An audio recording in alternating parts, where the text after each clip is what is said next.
Bem-vindo de volta. Estamos novamente com o professor Jeffrey Sachs para conversar sobre o que está acontecendo na economia global. Muito obrigado por voltar ao programa. Como sempre, é ótimo estar aqui com ele. A gente vê que as guerras contra o Irã e a Rússia, e também a guerra econômica contra a China, junto com o esforço dos Estados Unidos para dominar o próprio quintal, estão empurrando a economia global para a beira do abismo. E dá para perceber que boa parte da dependência econômica construída nas últimas décadas, em relação ao acesso confiável a rotas marítimas, recursos naturais, tecnologia e sistemas bancários de moeda, foi cortada ou está sendo usada como arma, ao que parece. Eu queria saber, como você enxerga o estado atual da economia global? Isso é só uma interrupção temporária ou existe o risco de um colapso completo?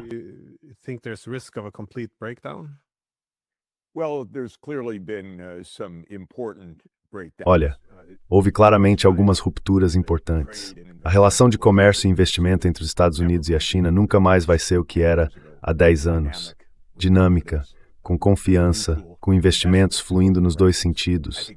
Acho que esse período acabou.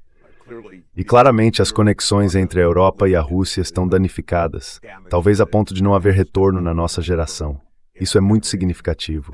A Europa é a grande perdedora nessa separação. Está acontecendo uma regionalização, porque há simplesmente mais riscos em tudo que envolve comércio e logística de longa distância. Então, as relações de comércio e investimento dentro da Ásia estão se fortalecendo, e as relações de comércio e investimento dentro da África provavelmente também vão se fortalecer.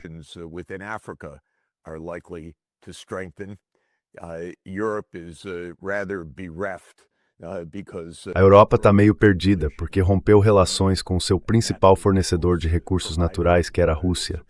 E agora tudo o que ela vê pela frente é uma economia completamente instável, com os Estados Unidos agressivo e cheio de desprezo neste momento. Então a Europa está totalmente à deriva do ponto de vista econômico. Essas são tendências mais profundas, que não vão mudar por causa de nenhum evento nas próximas semanas ou meses. Mas eu acho muito importante dizer logo de início que a economia mundial ainda está por um fio, mesmo nos próximos dias e semanas. Pode soar meio dramático, mas eu acredito que é verdade. Se os Estados Unidos retomarem a guerra com o Irã, e eu diria que a probabilidade disso é de 50% ou mais, as consequências seriam devastadoras em qualquer cenário. E é exatamente nesse limite que a gente está agora. Temos um governo americano completamente desinstitucionalizado.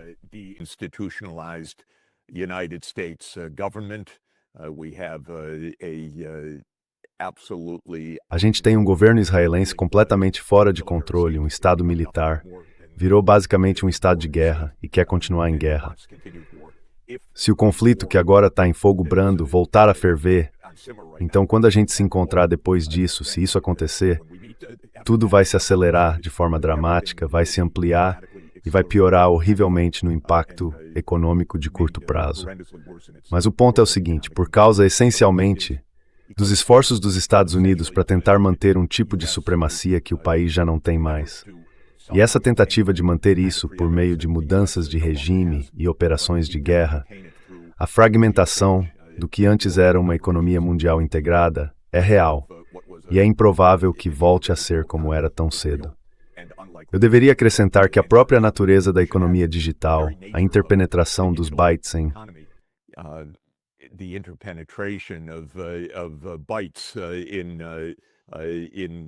Na economia digital, isso significa que os Estados Unidos, do ponto de vista militar e de segurança, estão determinados a criar uma parte do mundo centrada neles, separada da China.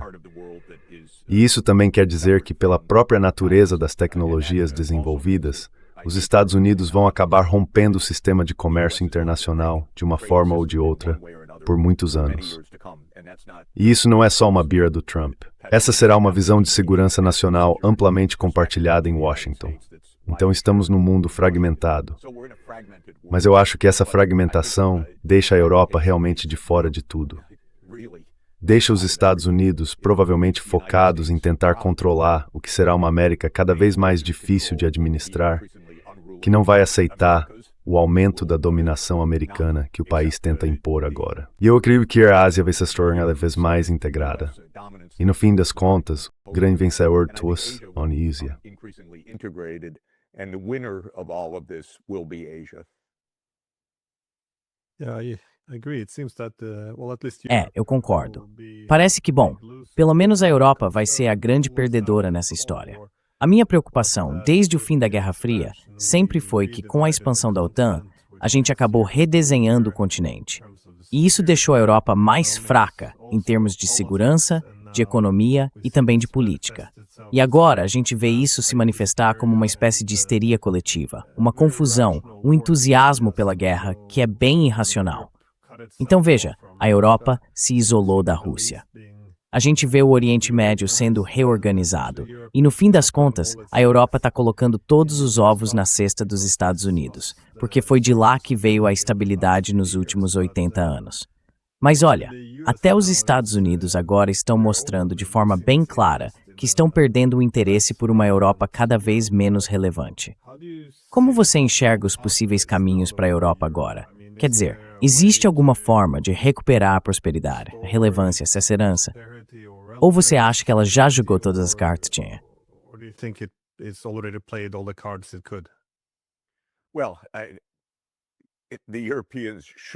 Bem, os europeus deveriam ter refletido sobre o fato de que foram os Estados Unidos que trabalharam muito para manter a Europa e a Rússia separadas. Durante décadas, foram os Estados Unidos que alertaram contra o Nord Stream e contra uma aproximação maior entre a Alemanha e a Rússia, o que acabou rompendo esses laços. Isso foi bom para a Europa, especialmente para a Alemanha, que é a principal economia, o motor econômico do continente, digamos assim. E os Estados Unidos viam essa aproximação como um risco para sua própria posição de liderança e para sua influência política na Europa. Então, a Europa deveria ter percebido que tinha poder de negociação ali, mas acabou seguindo completamente a linha dos Estados Unidos. Ficou encantada com a ideia de expandir para a Europa Central e Oriental. Eu gostava dessa ideia, mas não gostava da ideia de construir um novo muro para excluir a Rússia. This is an absolutely absurd idea from Europe's point of view. Europe should reverse this. This is geography. They will wake up, somebody will look at a map again and ask, how did we bring this about on ourselves? This is really complete self-harm. But if you look at the current leadership, of course, it's not going to happen with people like van der Leyen or Kaja Kallas or Merz or Starmer, God forbid, maybe the British. Talvez os britânicos nunca cheguem a essa ideia. O ponto é que a liderança política europeia comprou uma estratégia econômica e geopolítica completamente fracassada e agora virou uma classe política falida. E até que isso mude de um jeito ou de outro, com algum novo tipo de empreendedorismo político na Europa, o continente vai continuar em declínio econômico. A gente está vendo isso. A indústria está fechando e não existe nenhum ponto positivo na economia europeia neste momento. There is no bright spot in the European economy right now at all. Recentemente eu li o discurso do Elbridge Colby, o subsecretário de Defesa para a Política. E o que me chamou a atenção foi que ele não sugeriu, de fato, que a guerra na Ucrânia devesse chegar ao fim. O discurso parecia mais dizer que os europeus deveriam se armar e assumir o controle, ou seja, terceirizar a guerra, em vez de encerrá-la. E como a gente viu, os europeus acabaram de aprovar esses 90 bilhões de dólares para a Ucrânia. Eles chamam isso de empréstimo, mas eu acho que é mais para enganar o próprio público, porque esse dinheiro não vai voltar. Ao mesmo tempo, parece haver uma disposição crescente de se envolver mais diretamente nessa guerra com a Rússia. Mas enquanto isso acontece, também cresce a oposição dentro da própria Europa. Porque, como você disse, as elites políticas e a população não estão necessariamente na mesma sintonia. Você vê alguma mudança nesse cenário? As pessoas estão começando a despertar? Ou você acha que as elites políticas atuais estão fortes demais nas suas posições?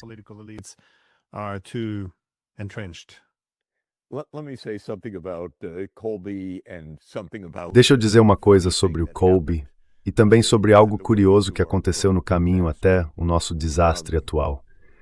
Eu dou aula de comércio internacional há 46 anos. E quando eu era estudante, a gente estudava comércio internacional. E por que ele era bom? Porque era benéfico para todos os lados. E a gente passava, sei lá, uns 15 minutos no semestre falando sobre o que se chamava de exceção de segurança nacional. Eu me lembro do meu professor, um cara muito experiente em comércio internacional, dizendo algo como, olha, todas essas coisas boas que estamos discutindo sobre comércio, a gente precisa lembrar que pode haver exceções se a segurança nacional estiver em jogo. E era isso, uma observação de uns 15 minutos. Pois é assim que os economistas, eu diria, os bons economistas, veem o mundo.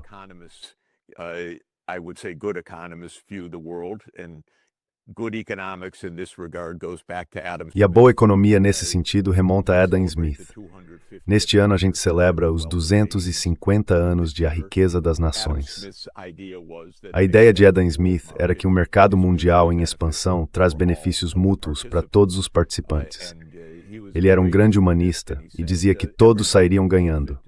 Mesmo os povos empobrecidos e colonizados de sua época ganhariam força por meio do comércio internacional e da troca de ideias. Haveria um reequilíbrio no mundo, de modo que todas as regiões se beneficiariam do comércio aberto. E Smith aconselhou a monarquia britânica e o parlamento de sua época, lá em 1776. Abram mão das colônias americanas. Vocês não precisam de controle militar. Basta comerciar com a América. Não é preciso ter uma política imperial.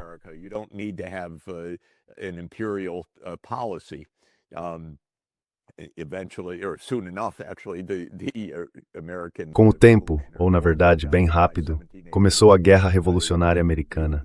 E em 1781, as colônias britânicas já eram independentes da Grã-Bretanha. Mas o ponto é que a economia, como disciplina, reconheceu que o comércio aberto é benéfico para todos os lados. Claro, o comércio sob imposição colonial ou imperial não é, mas o comércio aberto entre nações soberanas traz benefícios mútuos. O que aconteceu nos Estados Unidos foi que, à medida que o país perdeu a confiança, especialmente com a ascensão da China, mas também com o avanço de vários outros países, a participação e a dominância dos Estados Unidos na economia mundial começaram a cair. E aí a economia acabou sendo dominada, eu diria, pelo pessoal das relações internacionais, que enxerga o mundo não como um jogo de ganha-ganha, mas de ganha-perde.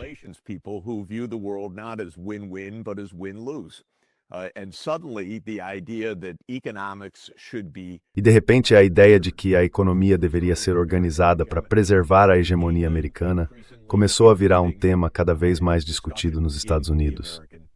Eu nunca achei isso muito interessante. Para mim é uma visão completamente ignorante em relação à economia básica e também equivocada, porque no fundo o crescimento da China não era uma ameaça, era um benefício. Primeiro para os 1,4 bilhão de chineses e, no fim das contas, um ganho para o mundo inteiro por meio do comércio, das inovações da China e assim por diante.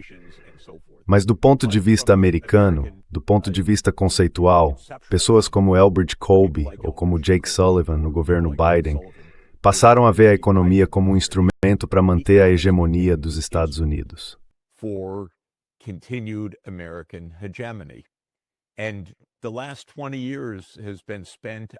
E os últimos 20 anos foram dedicados a aperfeiçoar os instrumentos da guerra econômica. A ideia é que a gente deve pensar o comércio e o fluxo de tecnologia, principalmente de um ponto de vista militar e geopolítico, e não econômico. Então a ideia central passou a ser, agora precisamos refazer a economia para servir à dominação americana, ou para proteger e ampliar essa dominação.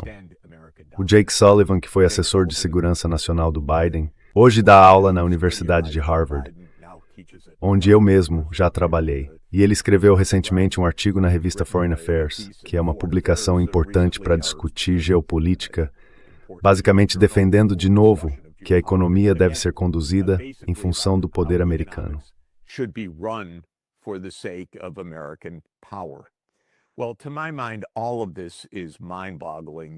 Olha, na minha opinião, tudo isso é de uma ignorância econômica impressionante e também extremamente destrutivo do ponto de vista econômico.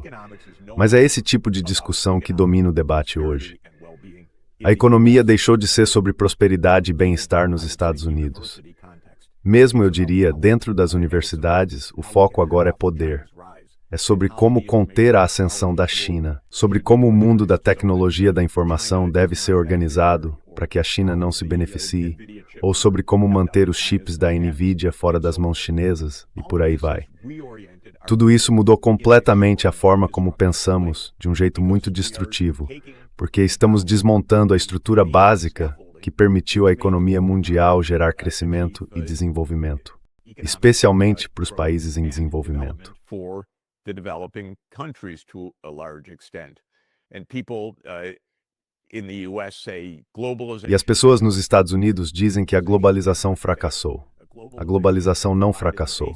Ela foi a base para o progresso econômico mundial, que aconteceu de forma especialmente rápida nos países em desenvolvimento e nas economias emergentes. Isso é sucesso, não fracasso. Mas o que o crescimento econômico fez foi reduzir em especial a participação dos Estados Unidos na produção global. E é isso que deixa esses chamados estrategistas tão inquietos. Eles querem manter a dominação americana, não o bem-estar americano. Então o povo americano está sofrendo por causa dessa guerra absurda em que estamos. Porque essa guerra com o Irã é trágica, mas também Tony Blair, ela nunca deveria ter acontecido. Qualquer presidente em seu juízo perfeito saberia que não deveria fazer isso.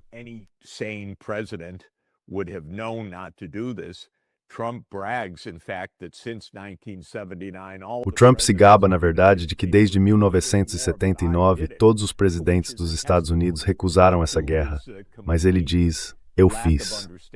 Isso é uma prova da completa ignorância dele, da falta de compreensão e de discernimento. Não é um tributo à coragem dele. É um tributo à impulsividade, à imprudência, à ausência de processo, à ignorância dele, e não a algum mérito que ele tenha. Mas faz parte disso. Estamos brincando com a economia mundial, em nome do poder americano, e nem é pelo bem-estar econômico do povo dos Estados Unidos. Então, Glenn, como você disse, em toda a Europa o público está enojado, e vai ficar ainda mais nos próximos meses, porque o padrão de vida deles vai cair ainda mais. E nos Estados Unidos também estão enojados.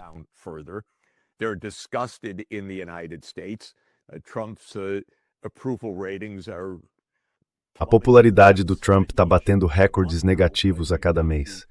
Ele está com 34% de aprovação e, se não me engano, 62% de reprovação. E tem ali uns poucos por cento que dizem não saber. Mas isso está acontecendo em todo o chamado mundo ocidental, que transformou a economia numa arma voltada contra a Rússia e contra a China, em vez de usá-la como um instrumento de bem-estar que poderia ajudar a Rússia e a China, e também a nós mesmos. Então, basicamente, é isso que aconteceu. E é por isso que não me surpreende que o Sr. Colby, lá no Pentágono, veja uma guerra contínua como algo positivo, porque, do ponto de vista deles, não se trata do que é bom para o povo americano. Eles estão pensando no que é bom para essa ideia conceitual de dominação americana.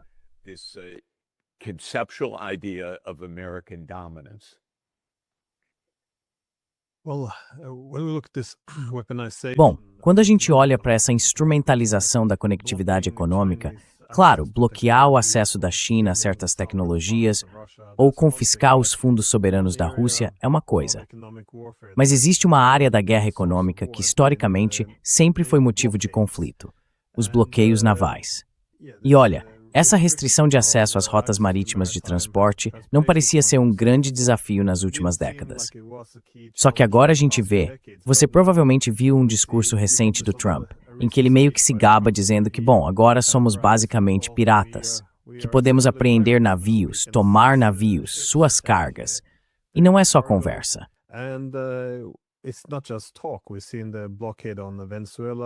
A gente tem visto o bloqueio contra a Venezuela, Cuba, o Irã e até apreensões aleatórias de petroleiros ao longo dos anos. Também vemos ações contra a frota comercial da Rússia. Agora, os europeus, o Reino Unido, junto com mais 9 países, estão montando uma aliança naval para conter, como eles dizem, conter, o que na prática significa confrontar a Rússia. A gente também vê a ameaça de os Estados Unidos tentarem interceptar navios iranianos até o Estreito de Malaca, o que, na essência, seria uma guerra contra a China. Para onde você acha que isso vai? Isso é, de novo, aquela velha história de que se você quer comerciar, precisa ter uma marinha poderosa para garantir que seus navios comerciais estejam protegidos por armas. Commercial vessels are supported by guns. This is all shocking because some Tudo isso é chocante, porque alguns dos princípios mais básicos da diplomacia internacional sempre foram a liberdade de navegação em alto mar, e ver os Estados Unidos defendendo a pirataria. Bem, pelo menos o Donald Trump diz em voz alta o que outros tentam não dizer. Eu acho que essa pirataria dos Estados Unidos vai prevalecer no hemisfério ocidental. Não vai ser contestada de fora, com certeza, mas vai ser contestada de dentro do próprio hemisfério. No fim das contas, a América Latina, mesmo estando sob a influência e a dominação militar dos Estados Unidos, não vai aceitar o que está acontecendo agora.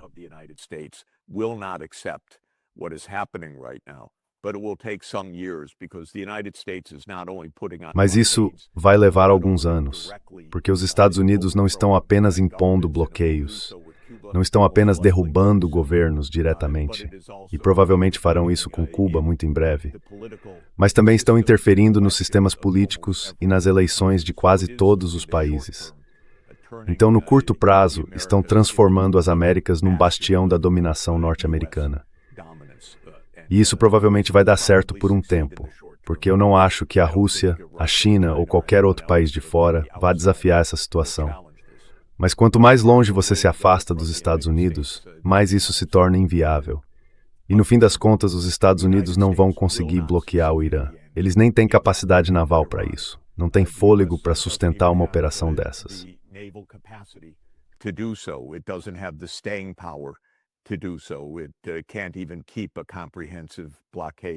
Nem do ponto de vista militar eles conseguem manter um bloqueio completo. Mas do ponto de vista geopolítico, com a China, a Rússia e outros países se opondo a isso, eu não vejo isso durar muito. Se a Europa for ingênua o bastante para enfrentar diretamente a Rússia e o transporte marítimo russo, vai haver guerra entre a Europa e a Rússia, e a Europa vai ser devastada.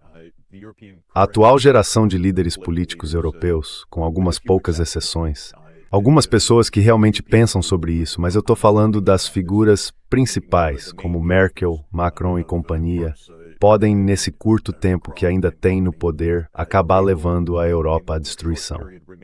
Não só a um declínio econômico, que já vem acontecendo há alguns anos, mas a algo muito pior.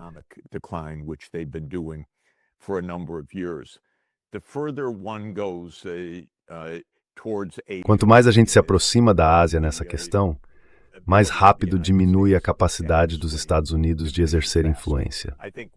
Eu acho que uma das lições das guerras na Ucrânia e no Irã é que a dominância militar americana já não impressiona mais. Isso tem a ver com mudanças tecnológicas, tem a ver também com o crescimento do poder militar da Rússia, da China, da Coreia do Norte e do Irã. A própria natureza da tecnologia faz com que os grandes e caros sistemas de armas dos Estados Unidos não estejam muito ajustados ao tipo de guerra que existe hoje. Por isso eu diria que quanto mais perto da Ásia, menos relevante os Estados Unidos se tornam.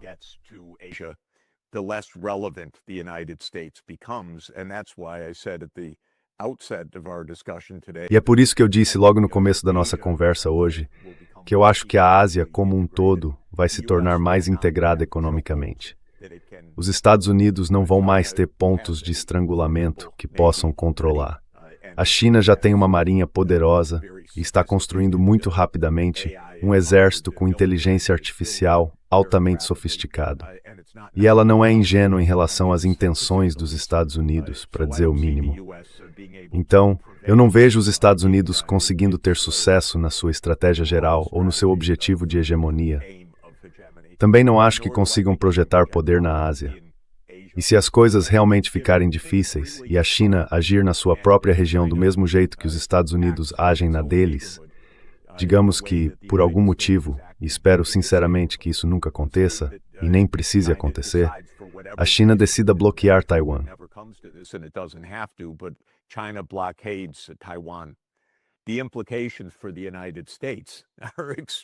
As implicações para os Estados Unidos são, na verdade, extremamente devastadoras. Sim, a gente está construindo fábricas de semicondutores no país, mas não numa velocidade nem numa escala que chegue perto de substituir as cadeias de suprimento que vêm de Taiwan, do Japão e da Coreia. E se a China começar a afirmar seu poder regional do mesmo jeito que os Estados Unidos fazem, o país não tem uma resposta militar. Todos os jogos de guerra dos últimos anos mostraram isso. E isso está se acelerando. A gente está vendo na prática os limites da tecnologia americana, porque ela é cara e mal ajustada às mudanças do mundo. É por isso que o Pentágono está correndo para tentar criar algum novo modelo tecnológico, mas isso ainda vai levar muitos, muitos anos.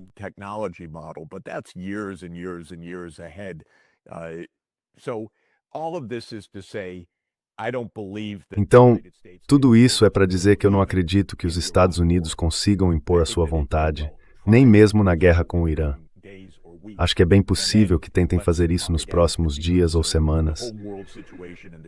E aí vamos voltar a conversar, porque a situação mundial, no curto prazo, vai piorar de forma dramática. E tudo o que estamos dizendo agora não vai corresponder à realidade nem daqui a 4, 5 ou 6 semanas, se houver uma nova guerra aberta, em que a infraestrutura física da região do Golfo seja fortemente destruída. E esse é o desfecho mais provável. Então tudo isso é para dizer que os Estados Unidos estão no caminho errado, agindo de forma irracional, com uma liderança muito fraca e bastante desesperados para manter o controle sobre algo que já não controlam mais. E por isso mesmo, como eu costumo dizer, os Estados Unidos são de longe o país mais perigoso do mundo. Porque simplesmente estão tentando fazer algo que simplesmente não conseguem alcançar.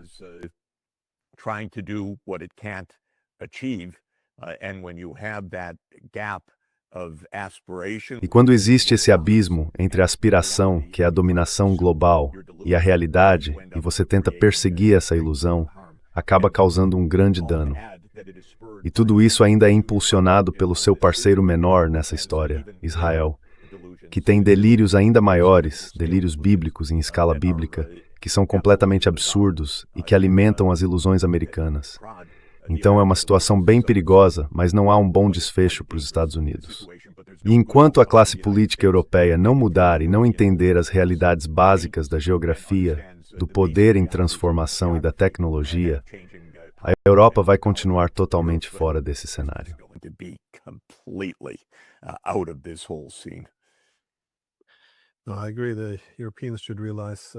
Eu concordo que os europeus deveriam entender que geografia é destino. Mas no caso dos Estados Unidos, é claro que é um país muito resiliente. Ainda assim, eu me pergunto quanto estresse ele consegue suportar, porque toda essa ideia de que pode substituir o fornecimento de energia para a Europa e para o leste asiático parte do pressuposto de que as outras grandes potências vão simplesmente ficar paradas, sem reagir, e que seus vassalos também vão continuar obedientes.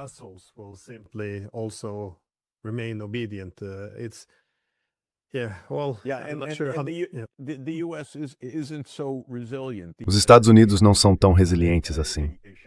O país tem um setor de tecnologia dominante, brilhante, cheio de inovações.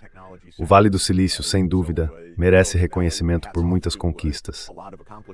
Mas se você viaja pelo interior ou pelas cidades comuns da América, dá para ver que muita coisa está quebrada. E as pessoas estão muito insatisfeitas, por motivos bem compreensíveis. A infraestrutura está décadas atrasada. As dificuldades das pessoas que trabalham no dia a dia são muito, muito sérias. E nada disso está sendo tratado por essa classe política em Washington, que está pelo menos 30 anos atrasada na forma como entende os Estados Unidos e o mundo.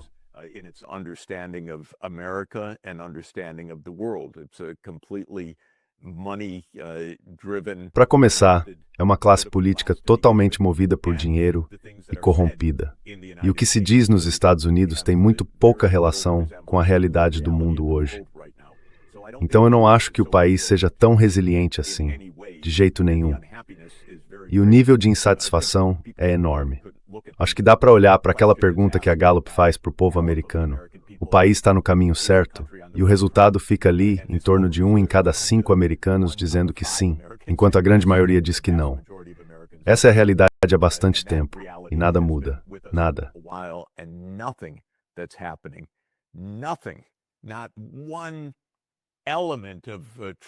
Nenhum elemento desse mundo delirante do Trump está colocando os Estados Unidos no caminho certo. Então, basicamente, Europa e Estados Unidos têm isso em comum. Eles eram a parte privilegiada do mundo, não são mais. Os dois estão se debatendo, tentando entender essa nova realidade, e os dois estão falhando em entender isso. A Europa, por se agarrar aos Estados Unidos, que não tem nenhum interesse político real na Europa. E os Estados Unidos, por se agarrar à ilusão de uma dominação que proclamaram há 34 anos no fim da União Soviética, algo que já não era verdade naquela época e que hoje é completamente ilusório.